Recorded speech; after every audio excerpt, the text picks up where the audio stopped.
मेरे बेटे के नामकरण समारोह पर मेरे ससुराल वाले आए थे।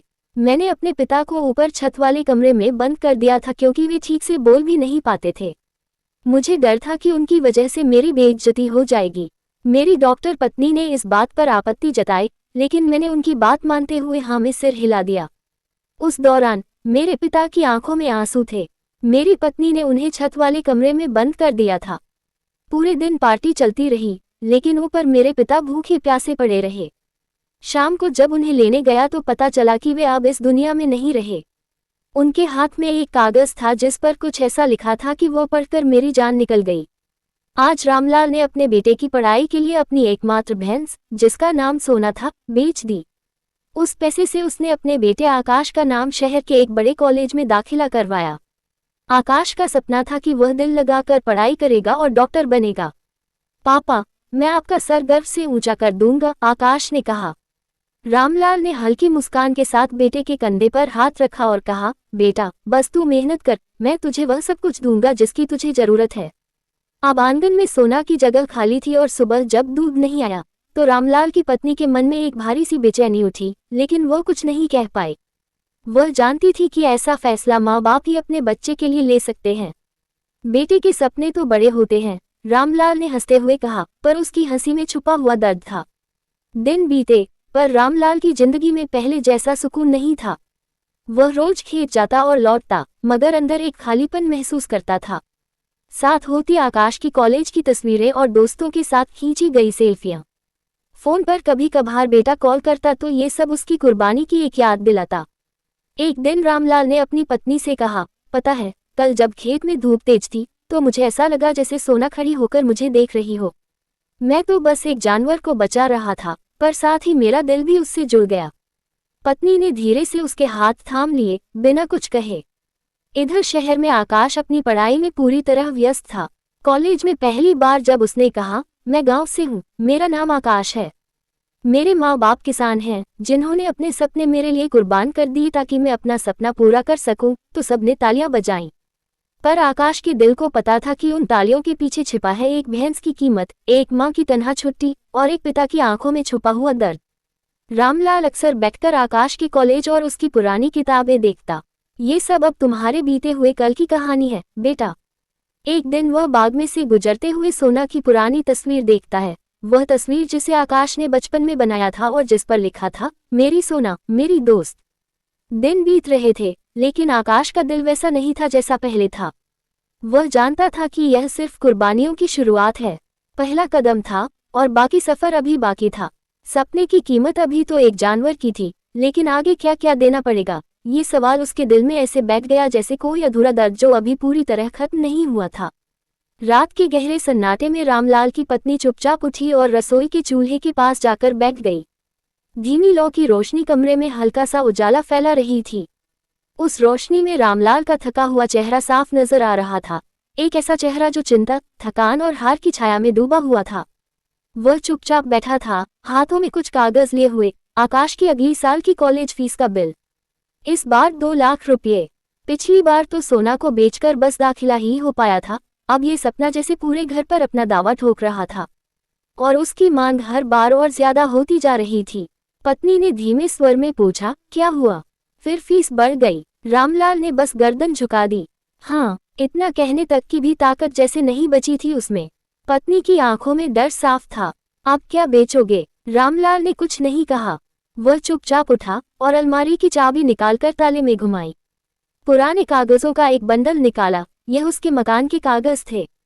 पत्नी ने जैसे रोते हुए कहा, नहीं रामलाल, यह मत करो, ये हमारा घर है, इसे कैसे दे दोगे? हम कहाँ जाएंगे? रामलाल ने कुछ नहीं कहा, बस कागजों को देखा, जैसे अपने ही सपनों की नींव को खुद अपने हाथों से तोड़ रहा हो।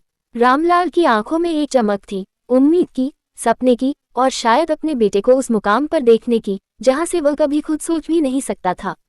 उसने धीरे से कहा, अगर ये छत मेरे बेटे के सपने के नीचे आ जाए तो मैं इसे खुशी खुशी गिरवी रख दूंगा।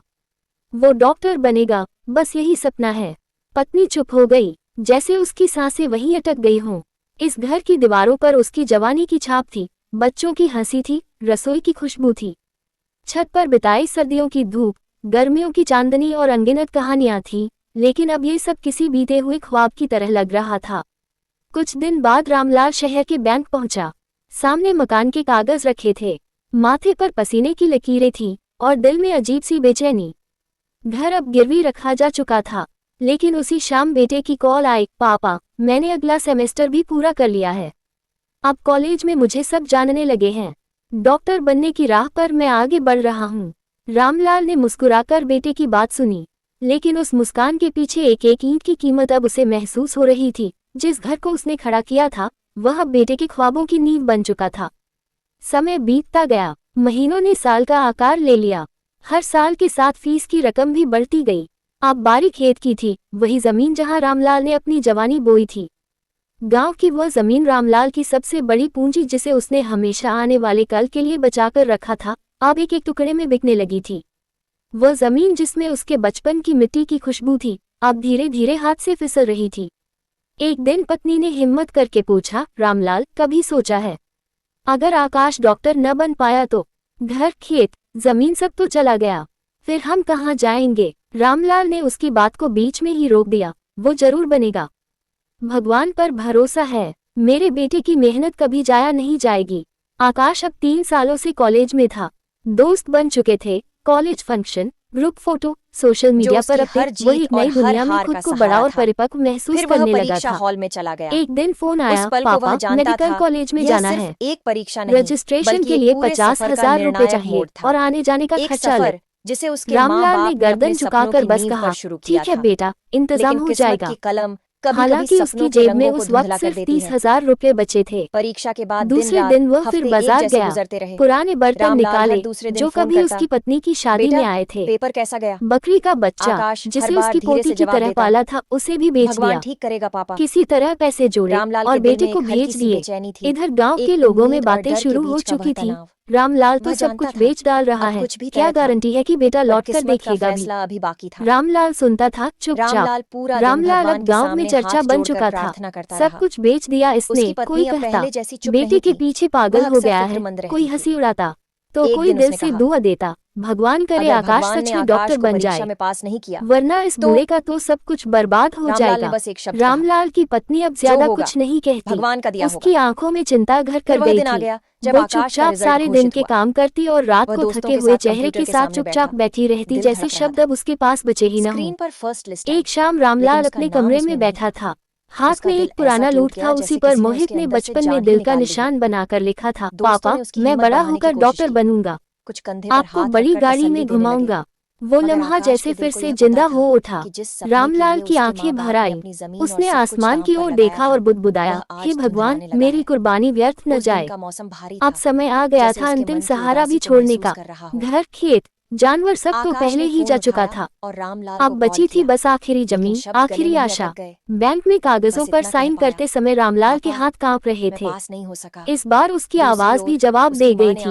उसी पल उसकी पत्नी कमरे में आए, आंखों में आंसू लिए, गुस्सा, दर्द और थकावट सब एक साथ घुली हुई। बस रामलाल अब बहुत हुआ, अगर कोई छत रही तो वो सिर्फ आसमान की होगी।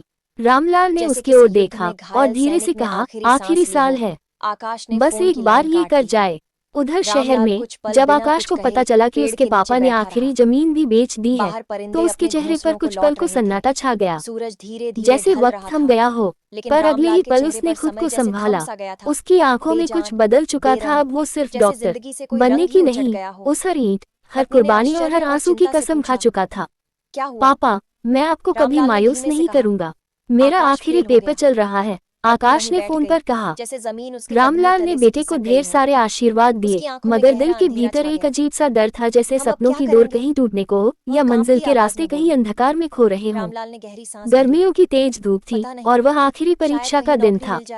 आकाश के हाथ पसीने से भीगे हुए थे और दिल में एक अनजानी बेचैनी थी। वह घर के दरवाजे पर खड़ा हुआ, एक आखिरी बार अपने पिता का चेहरा याद किया, वही चेहरा जो उसकी हर जीत और हर हार का सहारा था। फिर वह परीक्षा हॉल में चला गया। उस पल को वह जानता था, ये सिर्फ एक परीक्षा नहीं बल्कि एक पूरे सफर का निर्णायक मोड़ था। एक सफर जिसे उसके माँ बाप ने अपने सपनों की नींव पर शुरू किया था, लेकिन किस्मत की कलम कभी कभी सपनों के रंगों को धुंधला कर देती है। परीक्षा के बाद दिन रात हफ्ते एक जैसे गुजरते रहे। रामलाल हर दूसरे दिन फोन करता, बेटा पेपर कैसा गया। आकाश हर बार धीरे से जवाब देता, भगवान ठीक करेगा पापा। रामलाल के दिल में एक हल्की सी बेचैनी थी, एक उम्मीद और डर के बीच का वह तनाव। वह जानता था अब कुछ भी तय था, पर किस्मत का फैसला अभी बाकी था। रामलाल पूरा दिन भगवान के सामने हाथ जोड़कर प्रार्थना करता रहा। उसकी पत्नी अब पहले जैसी चुप नहीं थी, वह अक्सर फिक्रमंद रहती थी। एक दिन उसने कहा, अगर भगवान ने आकाश को परीक्षा में पास नहीं किया तो। रामलाल ने बस एक शब्द कहा, जो होगा भगवान का दिया होगा। फिर वह दिन आ गया जब आकाश का रिजल्ट घोषित हुआ। वह दोस्तों के साथ कंप्यूटर के सामने बैठा, दिल धड़क रहा था। स्क्रीन पर फर्स्ट लिस्ट आए, लेकिन उसका नाम उसमें नहीं था। उसका दिल ऐसा टूट गया जैसे किसी ने उसके अंदर से जान ही निकाल ली हो। दोस्तों ने उसकी हिम्मत बढ़ाने की कोशिश की, कुछ कंधे पर हाथ रखकर तसल्ली देने लगे, मगर आकाश के दिल को ही पता था कि जिस सपने के लिए उसके माँ बाप ने अपनी जमीन और सब कुछ दांव पर लगाया था, वह आज धुंधलाने लगा है। उस दिन का मौसम भारी था, जैसे उसके मन की उदासी को महसूस कर रहा हो। आकाश ने फोन उठाया और रामलाल को कॉल किया, लेकिन शब्द गले में ही अटक गए। बस इतना कह पाया, पापा मैं पास नहीं हो सका। दूसरी ओर उसकी माँ ने आंसू छुपाते हुए धीरे से कहा, बेटा सब ठीक हो जाएगा, भगवान पर भरोसा रखो। रामलाल की आवाज में थकावट और दर्द था, लेकिन वह कह सका, सब ठीक होगा बेटा, जैसे किसी युद्ध में घायल सैनिक ने आखिरी सांस ली हो। आकाश ने फोन की लाइन काट दी। रामलाल कुछ पल बिना कुछ कहे पेड़ के नीचे बैठा रहा। बाहर परिंदे अपने घोंसलों को लौट रहे थे, सूरज धीरे धीरे ढल रहा था, लेकिन रामलाल के चेहरे पर समय जैसे थम सा गया था, बेजान बेरंग, जैसे जिंदगी से कोई रंग ही उचट गया हो। पत्नी ने आश्चर्य और चिंता से पूछा, क्या हुआ। रामलाल ने धीमे से कहा, आकाश फेल हो गया। पत्नी वहीं बैठ गई, जैसे जमीन उसके कदमों तले से खिसक गई हो। उसकी आंखों में गहरा अंधेरा छा गया। हम अब क्या करेंगे, वह कांपती आवाज में बोली। रामलाल ने गहरी सांस भरी, पता नहीं, शायद कहीं नौकरी मिल जाए, कुछ दिन चलेंगे। कुछ दिन बाद रामलाल के फोन पर आकाश की आवाज आई, पापा मुझे एक छोटे अस्पताल में असिस्टेंट की नौकरी मिल गई है। तनख्वाह कम है, लेकिन काम करने से बेहतर है। रामलाल ने जोर देकर मुस्कुराते हुए कहा, अच्छा है बेटा, काम बड़ा या छोटा नहीं होता। लेकिन उसके दिल के अंदर एक दर्द था जो उसने छुपा लिया था। जिस हिम्मत पर मैंने तुम्हारा सपना खरीदा था, उसका ये सिला नहीं होना चाहिए था। उस दर्द के बीच रामलाल और उसकी पत्नी ने एक बड़ा फैसला किया। वो अपने गांव को छोड़कर कहीं नया मुकाम तलाशने वाले थे। अब उनके पास कुछ भी नहीं बचा था, न जमीन, न घर, न रोजगार। बस बची थी कुछ धुंधली यादें, जो हर दीवार पर उदासी बनकर चिपकी हुई थी। पुराने संदूक, बिखरे कपड़े, टूटे सपने, यही उनका सामान था। उन्होंने पुराना ताला लगाकर पीछे मुड़कर उस दरवाजे को आखिरी बार देखा, जिसके पीछे उनकी पूरी जिंदगी का अक्स छुपा था। शहर में आकाश ने एक छोटे से किराए के मकान का इंतजाम किया था। वह अपने माँ बाप को लेने गया। रास्ते भर दोनों चुपचाप थे। माँ ने एक बार खिड़की से बाहर झांक कर कहा, इन पेड़ों में मेरा बचपन बीता है। अब ये नज़ारा भी पराया सा लगता है। शहर के उस छोटे से फ्लैट में सब कुछ नया था, लेकिन दिल पुराने जख्मों से भरा हुआ था। आकाश सुबह जल्दी अस्पताल पहुंच जाता और शाम को थका हारा लौटता। रामलाल खिड़की से बाहर ट्रैफिक को देखता रहता और सोचता, पहले ये जिंदगी खेतों में बीती थी, अब ये सब सीमेंट की दीवारों में कैद हो गई है। शहर की सुबह गांव की सुबह से पूरी तरह अलग होती थी। न तो कहीं मुर्गों की बकबक थी, न खेतों की ताजी खुशबू, न ही परिंदों की मधुर चहचहाहट। वह अनजानी आहट जो दिन की शुरुआत को खास बनाती थी, यहाँ कहीं दूर दूर तक नहीं थी। यहाँ हर चीज तेज रफ्तार में चलती थी, गाड़ियां, लोग, आवाजें। रामलाल थके हुए और बोझिल से लग रहे थे।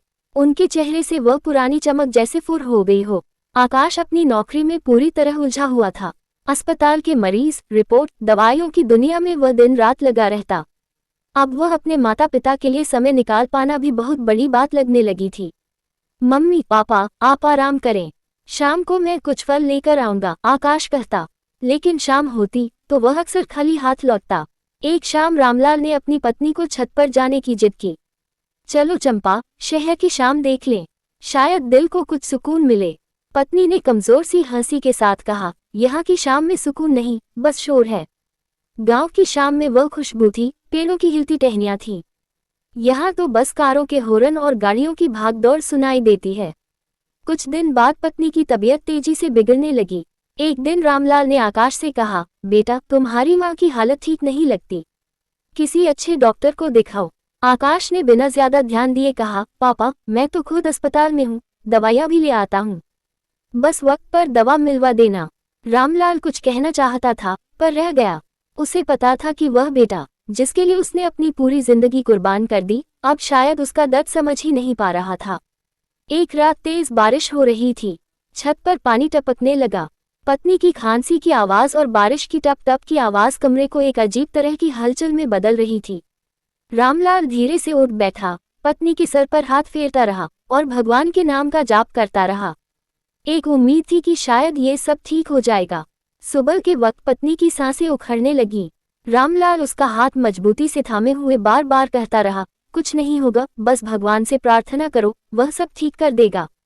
लेकिन भगवान की मर्जी कुछ और ही थी। सुबह की पहली किरणें आईं तो रामलाल की पत्नी, जिसने जीवन के हर सुख दुख को सहा था, अब चुप हो चुकी थी। रामलाल की आंखों के सामने अंधेरा छा गया। वह चुपचाप आंगन में बैठ गया। बारिश के कतरे अब जमीन पर गिरने के बजाय उसके दिल पर भारी बूंदों की तरह बरस रहे थे। दोपहर तक आकाश आया। माँ की लाश देखकर वह कुछ देर मौन रहा, फिर जैसे कोई रस्म पूरी करता हो आंसू बहाने लगा। वह अंतिम संस्कार की तैयारी में जुट गया। पापा फिक्र मत करो, मैं सब संभाल लूंगा, उसने कहा। कुछ रिश्तेदार और पड़ोसी आए। रामलाल की अधूरी प्रार्थनाएं अब अग्नि के हवाले हो चुकी थीं। अंतिम संस्कार के वक्त सिर झुकाए हुए रामलाल ने बस इतना कहा, अब तुम्हें इस शहर की शोरगुल से छुटकारा मिल गया।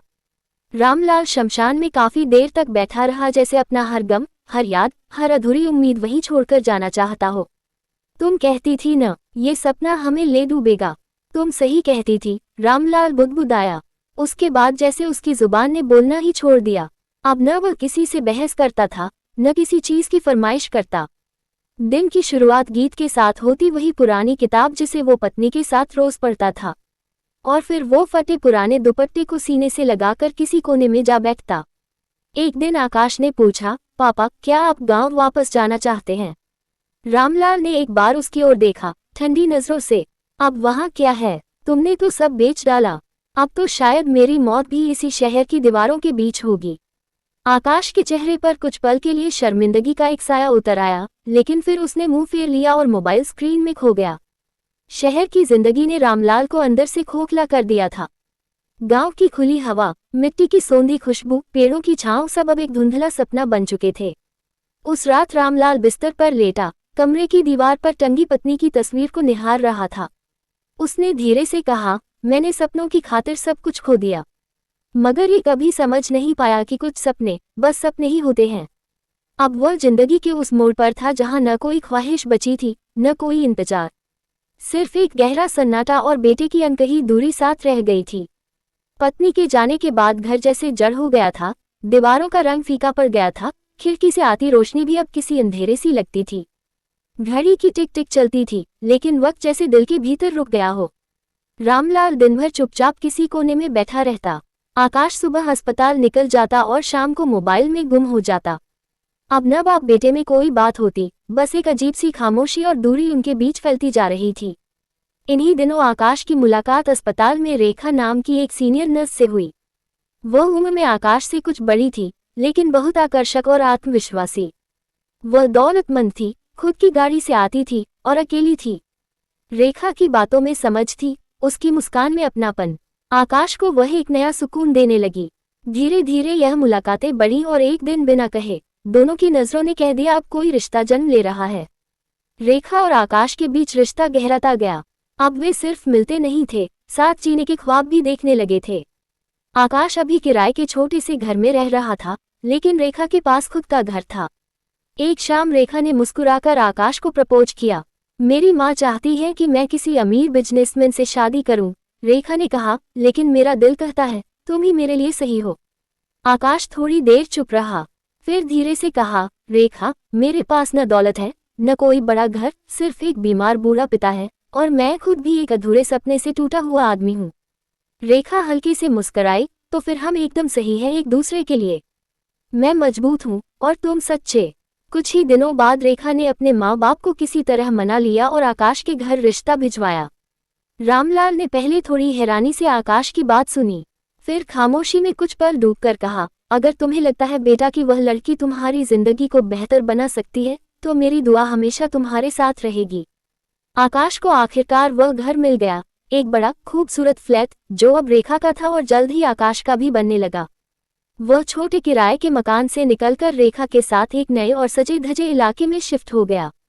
शादी बेहद सादगी से हुई थी, लेकिन रेखा के परिवार की चमक दमक, ब्रांडेड कपड़े, महंगे गहने और उनका ठाट बाट रामलाल को असहज कर गए। वह चुप थे, मगर भीतर कुछ टूट रहा था। जब रेखा की विदाई हुई, रामलाल एक कोने में खड़े हुए थे, दुआ कर रहे थे बेटे के सुख की, लेकिन साथ ही एक खालीपन भी महसूस हो रहा था। जैसे इस शादी में कुछ अधूरा था, कोई अपनापन, कोई इज्जत, कोई आमंत्रण जो उनके हिस्से में नहीं आया। शादी के कुछ ही दिन बाद आकाश रेखा के आलीशान घर में चला गया। रामलाल के लिए भी वहां एक छोटा सा कमरा रखा गया, बाहर की तरफ गेट के पास। जगह कम नहीं थी, पर उसका अपनापन कहीं नहीं था। शुरुआत में रेखा व्यवहार में सामान्य थी, लेकिन जल्दी ही उसके चेहरे पर घमंड और रुखापन उभरने लगा। एक सुबह जब रामलाल चाय बनाने की नीयत से रसोई के पास पहुंचे, रेखा की आवाज तीर की तरह आई, अगर चाय बनानी है तो बर्तन खुद भी धो लिया करो। नौकरानी तो सुबह आती है, बर्तन दिन भर पड़े रहते हैं। रसोई गंदी लगती है, और वैसे भी मैं चाय नहीं पीती, आकाश भी नहीं पीता। ये आदतें आपके घर की हो सकती हैं, यह नहीं चलेंगी। रामलाल चुप रहे, कुछ नहीं बोले, बस नजरें झुका लीं। उसका दिल जैसे धीरे धीरे और भी सिकुड़ गया। उस घर में जहां उसका नाम तक दरवाजे पर नहीं था, अब उसकी जरूरत भी नहीं थी। रामलाल ने एक नजर रेखा को देखा और धीरे से कहा, बेटी, मैं तो बस पानी लेने आया था। रेखा का गुस्सा फूट पड़ा, तो फिर बर्तन क्यों नहीं धोते? दूध भी तो लाना है, यहाँ मुफ्त का खाना नहीं मिलेगा। आकाश वहां से खिसक गया और रेखा ने बात बदल ली, लेकिन रामलाल के दिल पर पहले ही जख्म लग चुका था। कुछ दिन बाद, रात के खाने के बाद, रेखा ने रामलाल के इस्तेमाल किए हुए बर्तनों को उठाकर उनके हाथ में थमा दिया, ये बर्तन बाहर ले जाकर धो लेना। नौकरानी तो सुबह आएगी, मैं दिन भर ड्यूटी करती हूँ। रामलाल ने हैरानी से उसे देखा, फिर चुपचाप बर्तन लेकर बाहर निकल गए। ठंडी रात थी, वे ठंडे पानी से बर्तन धो रहे थे। उनके हाथ सख्त थे, लेकिन दिल में एक ठंडक थी जो वक्त के साथ बढ़ते दर्द की तरह जम रही थी। जब वे बर्तन धोकर कमरे में लौटे, तो अचानक एक प्लेट उनके हाथ से छूट गई और टूट गई। रेखा दौड़ी आई, ये प्लेट महंगे डिनर सेट की है, तुम लोगों को चीजों की कोई कदर नहीं है। आकाश भी बाहर आ गया, चेहरे पर तनाव था। रामलाल ने कुछ नहीं कहा, उनकी आंखों में एक गहरी उदासी और हार झलक रही थी, जैसे वह सब कुछ सहते सहते अंदर ही अंदर टूट रहे हों। आकाश ने गुस्से में कहा, पापा, आप कोई भी काम आराम से नहीं कर पाते। बर्तन संभाल कर रखा करो, हर चीज खराब कर देते हो। रामलाल ने पहली बार कुछ नहीं कहा, बस धीरे धीरे अपने बिस्तर पर बैठ गया, सिर झुका लिया, जैसे अपने भीतर किसी दर्द को दफन कर रहा हो। रात वह देर तक जागता रहा। उसने अपनी पत्नी के पुराने फटे दुपट्टे को आंखों से लगाया और पहली बार बेटे की आवाज में उस वक्त की कमी को महसूस किया। मैंने तुम्हारे लिए सब कुछ दिया बेटा, तुम्हें खुद से भी ज्यादा चाहा, लेकिन अब तुम्हारे घर में मैं एक अजनबी बन गया हूँ। आकाश, जो कभी अपनी माँ के सामने नर्म दिल था, अब रेखा के प्रभाव में कठोर और दूर होता जा रहा था। मोहब्बत धीरे धीरे नफरत में बदलने लगी थी। वह दिल से रामलाल की इज्जत नहीं करता था, मगर जुबान से कुछ कहने की हिम्मत नहीं करता था। घर तो वही था, दीवारें वही थीं, दरवाजे भी, लेकिन रामलाल के लिए हर दरवाजा बंद हो चुका था, सिवाय उसी कमरे के जो घर के बाहर वाले दरवाजे के पास था। कभी ऐसा वक्त था जब रामलाल की मौजूदगी घर में सम्मान और अपनापन समझी जाती थी, पर अब वह बस एक परछाई बनकर रह गया था जिसे कोई नजरअंदाज करता था। अब वही रामलाल जो कभी घर की जरूरत और सम्मान हुआ करता था, आज एक ऐसा चेहरा बन गया था जिसे हर सुबह शाम नजरअंदाज किया जाता था। आकाश सुबह जल्दी अस्पताल चला जाता और रेखा भी अपनी ड्यूटी पर निकल जाती, लेकिन अब रेखा का रवैया खुलकर सामने आने लगा था। ससुर के लिए कोई लिहाज, कोई सम्मान नहीं बचा था। कुछ ही दिनों में रेखा ने अपने माता पिता को अपने घर बुला लिया।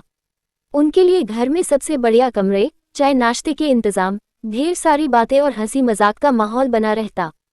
रेखा घंटों अपने माँ बाप के साथ बैठती, ठहाके लगाती, तरह तरह के व्यंजन बनवाती, लेकिन रामलाल के लिए ना एक कप चाय, ना एक नम शब्द। हर शाम वे सभी बाहर डिनर के लिए निकल जाते, रेखा, आकाश और उसके माता पिता। लेकिन रामलाल वह अपने कमरे में अकेले बैठा खिड़की के बाहर देखता रह जाता।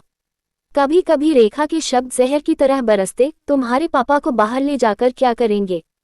न उन्हें खाने की तमीज, न कपड़े पहनने का ढंग, सर्दी गर्मी एक जैसा, वही धोती वही बनियान, देखकर शर्म आती है। मैं तो किसी को दिखा भी नहीं सकती उन्हें। आकाश चुप रहता, कभी नजरें चुरा लेता, कभी रेखा के सुर में सुर मिला देता, और यही चुप्पी रामलाल को सबसे ज्यादा चुभती।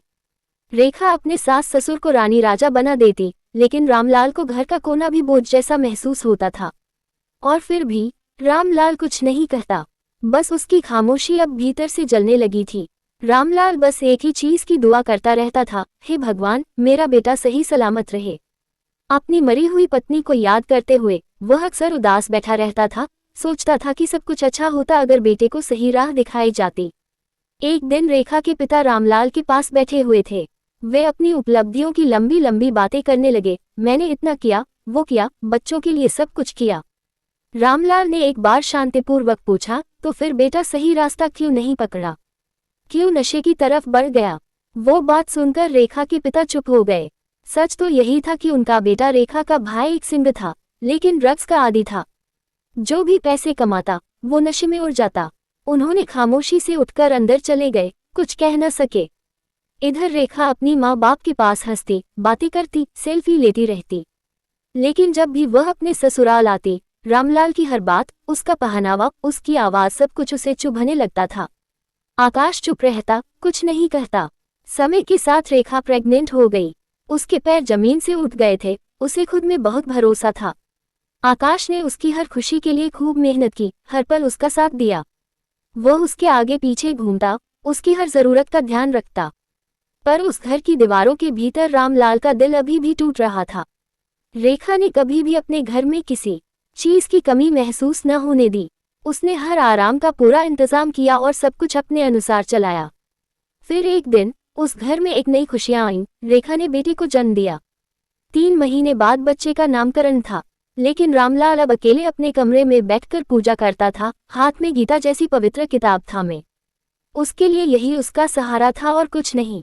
जब उसे पता चला कि वह दादा बन गया है, तो उसके चेहरे पर कोई खास खुशी नहीं थी। बस भगवान से एक ही दुआ करता रहा, बच्चे और उसके माता पिता को सलामत रखे। रेखा ने कभी रामलाल को बच्चे के पास आने नहीं दिया।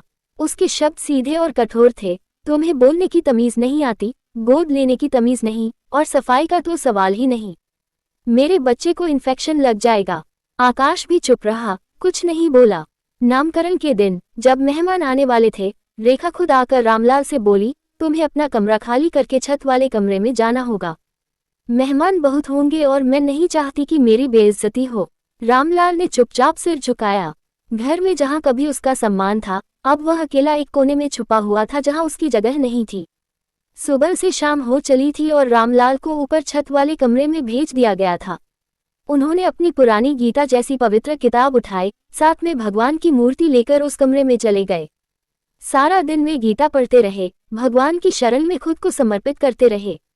शाम हुई तो उन्होंने जोत बत्ती जलाए और प्रार्थना में बैठ गए।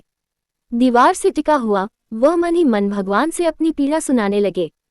तभी आकाश दरवाजे पर आ गया। अपने पिता को इसी स्थिति में देखकर बिना कुछ कहे वापस लौट गया। सुबह के 10 बजे हो गए, लेकिन रामलाल कमरे से बाहर नहीं आए। ना किसी ने उन्हें खाने के लिए पूछा, ना उनकी कोई खबर ली। सब नामकरण में व्यस्त थे। दोपहर को जब आकाश ने फिर से ऊपर जाकर पिता को बुलाया, तो पाया कि वे उसी तरह गीता को हाथ में लिए बैठे थे। कई बार आवाज लगाई, पर कोई जवाब नहीं मिला। तब आकाश ने हिम्मत करके उनका हाथ छुआ और रामलाल वही जमीन पर गिरी हुई स्थिति में थे। और जब आकाश ने पिता की स्थिति देखी, तो पता चला कि वे कब के इस दुनिया से चले गए थे। आकाश ने कोई शोर शराबा नहीं किया, न कोई दिखावा। उसने चुपचाप उनके अंतिम संस्कार की तैयारी की। कुछ रिश्तेदार आए और रामलाल को अग्नि के हवाले कर दिया गया। पर आकाश के मन में बार बार एक सवाल उठता रहा, काश मैं रात में ही पापा को देख लेता, शायद तब उनकी तबीयत खराब हो रही थी। लेकिन वह ख्याल आते ही उसने खुद को रोक लिया और अपनी रोजमर्रा की जिंदगी में खो गया। 2 महीने इसी तरह बीते। फिर एक दिन आकाश के बेटे की तबीयत अचानक बहुत खराब हो गई। उसके सिर पर तेज बुखार चढ़ा, जो उतरने का नाम ही नहीं ले रहा था। रेखा रो रो कर बेहाल हो गई, भगवान से मदद मांग रही थी। डॉक्टर ने जो खबर सुनाई उससे आकाश और रेखा दोनों के पैरों तले से जमीन खिसक गई। डॉक्टर ने कहा, हमने हर संभव कोशिश की लेकिन बच्चे को बचाया नहीं जा सका। रामलाल के गुजर जाने के 2 महीने बाद आकाश फिर से शमशान गया, इस बार अपने 5 महीने के बेटे को अंतिम विदाई देने। उसके दिल में एक गहरा दर्द उठ रहा था जो उसने खुद से छुपाया नहीं। आज मैंने अपने 5 महीने के बेटे को दफनाया, मेरा कलेजा गम से भर आया है। पर मेरा पिता तो रोज रोज मर रहा था और मैं कभी उसके सहारे नहीं बना। घर लौटकर आकाश ने अपने पिता की आत्मा की शांति के लिए गीता पाठ और पूजा का आयोजन किया। अपने बेटे की कमी और अपने पिता के बीते हुए दिन उसे बार बार याद आने लगे। काश पहले ही समझ आ जाता तो मैं अपने पिता की सेवा कर पाता, लेकिन बीता हुआ कल कभी वापस नहीं आता। रेखा भी बेटे को खोने के बाद टूट चुकी थी। वह अपने किए हुए हर कदम पर शर्मिंदगी महसूस करती थी और गहरी पछतावा में डूबी थी। इधर रेखा के माता पिता अपने बेटे की हालत से बेहद परेशान थे। नशे की वजह से उसने परिवार की सारी संपत्ति गंवा दी थी और वे हताश थे। उसने अपने ही माता पिता पर भी हाथ उठाया था। आज वही लोग अपने बेटे को छोड़कर रेखा के घर में रह रहे थे। उनके दिल में गहरा पछतावा था। इस कहानी से हमें यही सीख मिलती है कि कभी भी किसी को अपने आप से छोटा या कमतर मत समझो, क्योंकि हमारे कर्मों की सजा हमें इस दुनिया में ही भुगतनी पड़ती है। ना कोई बड़ा होता है, ना कोई छोटा, ना कोई काम छोटा होता है, ना बड़ा। रामलाल ने अपने बेटे के सपने पूरे करने के लिए अपनी पूरी जिंदगी बर्बाद कर दी। वही रेखा के माता पिता अपने बेटे के बुरे व्यवहार की वजह से टूट चुके थे। अगर आप यह वीडियो कहीं भी देख रहे हैं तो कृपया कमेंट में अपने शहर का नाम जरूर बताएं। मुझे आप सभी की प्रतिक्रियाओं का इंतजार रहता है और मुझे आपकी कमेंट पढ़कर बहुत खुशी होती है। उन सभी लोगों का मैं दिल से धन्यवाद करती हूं जो मेरी वीडियो देखते हैं, लाइक करते हैं और शेयर करते हैं। अगर आपको आज की कहानी पसंद आई हो तो वीडियो को लाइक जरूर करें और इसे अपने दोस्तों के साथ शेयर करें।